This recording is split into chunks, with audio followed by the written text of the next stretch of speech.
Welcome to another episode of Damon Kent's Romances. Tonight's story is from the upcoming collection of Darker Desires. Being the star has its perks. Traveling, limousine, fancy hotels, they're all well and good. But our heroine in this story has special perks that make life on the road worthwhile.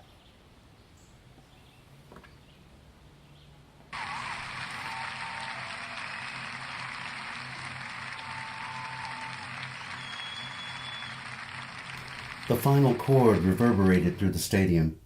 The roar of the crowd was deafening as usual.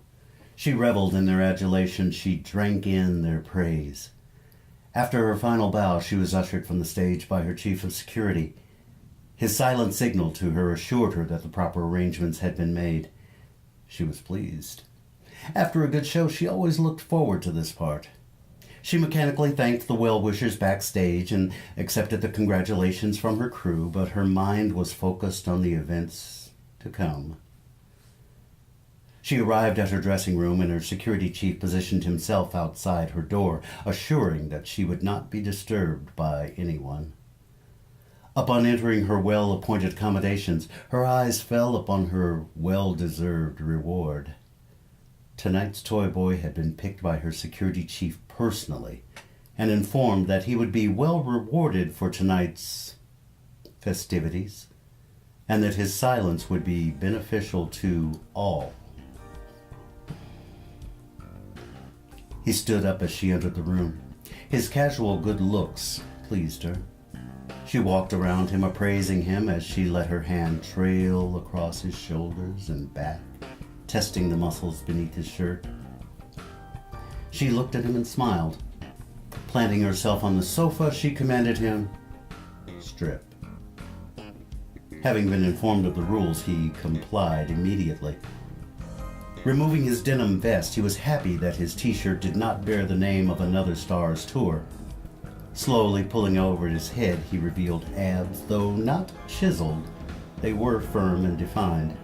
His pecs could have used some work, but she was happy.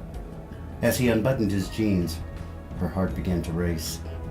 She had seen the outline of what he had to offer, and her desire began to swell.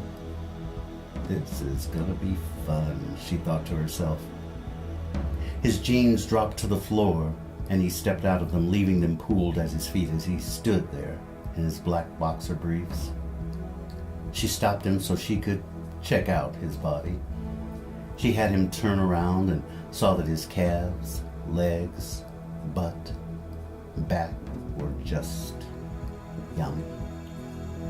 She had him come to her so that she could run her hands over his body and check him out better. As she caressed his chest and legs and buttocks, her eyes focused on the inviting bulge before her. Her fingers trailed over the treasure in front of her, evaluating its impressive size and feeling it swell beneath her caress. Her security chief would get a bonus for this one.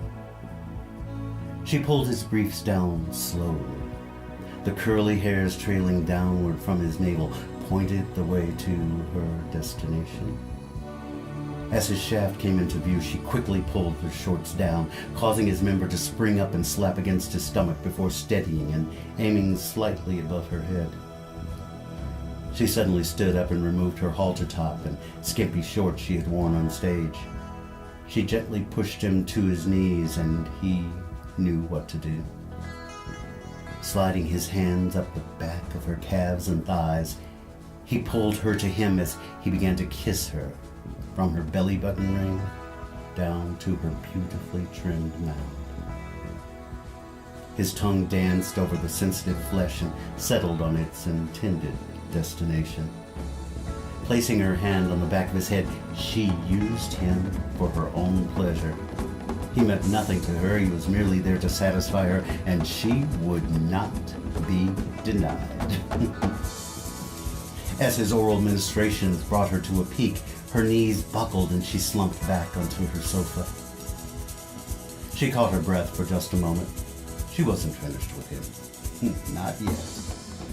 She had him stand, and she once more praised his engorged hardness. Yes, this will do Nicely, she said. She wrapped her hands around it, slowly, stroking it, feeling the power surging within. She stood and pushed him back onto the sofa. She straddled his nude body and slid down onto him, feeling him slowly filling her. Now was not the time for tenderness. She raised and lowered herself to a tempo only she could hear. Her hair flung wildly and her body shook with each stroke. Their moans increased and she allowed him to put his mouth to good use once again. Pulling his head to her breast, his lips and tongue tasted first one, then the other, stiffened bud. He could feel her contractions on him in coordination with each gentle nibble on the sensitive flesh. Her eyes began to glaze over and her moans became louder as she got closer and closer to her climax. Her frenzied activity brought her to the release that she needed. Her vocalizations could be barely heard through the door, and her security chief smiled a little.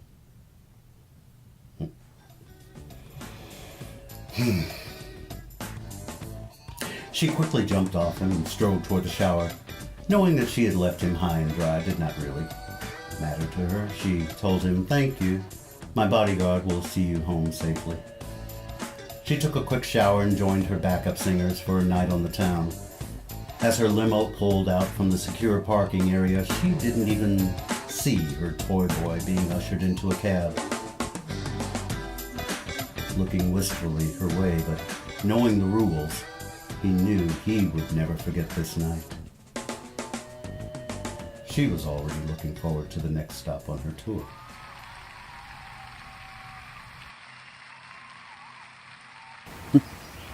It's good to be the king, or queen. Now, I'm not saying it happens all the time, but sometimes an all-access pass may yield some unexpected benefits.